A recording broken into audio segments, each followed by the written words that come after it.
একসঙ্গে বিনিয়ামিন নেতানিয়াহু ও Joe Biden স্থানীয় সময় বৃহস্পতিবার হোয়াইট হাউসে বৈঠকে মিলিত হন গাজায় নিরপরাধ ফিলিস্তিনিদের উপর হত্যাযজ্ঞ চালানো ইসরায়েলি প্রধানমন্ত্রী ও তাকে একপাক্ষিকভাবে সমর্থন দেয়া মার্কিন প্রেসিডেন্ট। যদিও এদিন অবরুদ্ধ অঞ্চলটিতে যুদ্ধবিরতি চুক্তি চূড়ান্ত করতে নেতানিয়াহুকে চাপ দেন Biden.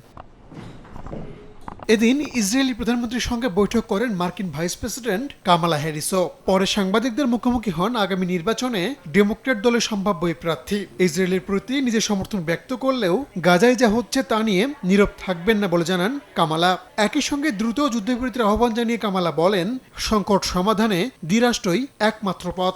Two-state solution is the only path. অবরুদ্ধ গাজা ইস্যুতে ডেমোক্র্যাটদের সুরে কথা বললেন নির্বাচনে রিপাবলিকান প্রার্থী ডোনাল্ড ট্রাম্প। গাজায় এখনই যুদ্ধ বন্ধ হওয়া উচিত বলে মন্তব্য করেছেন সাবেক এই মার্কিন প্রেসিডেন্ট। যদিও নিজেকে ইসরায়েলপন্থী বলে দাবি করেছেন তিনি।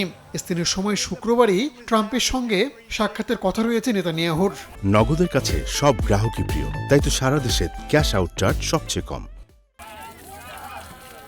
এদিকে নেতানিয়াহুর যুক্তরাষ্ট্র সফরে বিরোধিতা করে হোয়াইট হাউসের বাইরে জড়ো হন ফিলিস্তিনপন্থী বিক্ষোভকারীরা। এ সময় হাতে প্লাকার্ড, ফেস্টুন নিয়ে ইসরায়েলি প্রধানমন্ত্রীকে যুদ্ধাপরাধী আখ্যা দিয়ে স্লোগান দেন তারা। একই সঙ্গে ওয়াশিংটনকে ইসরায়েলের সামরিক সহায়তা বন্ধের আহ্বানও জানান।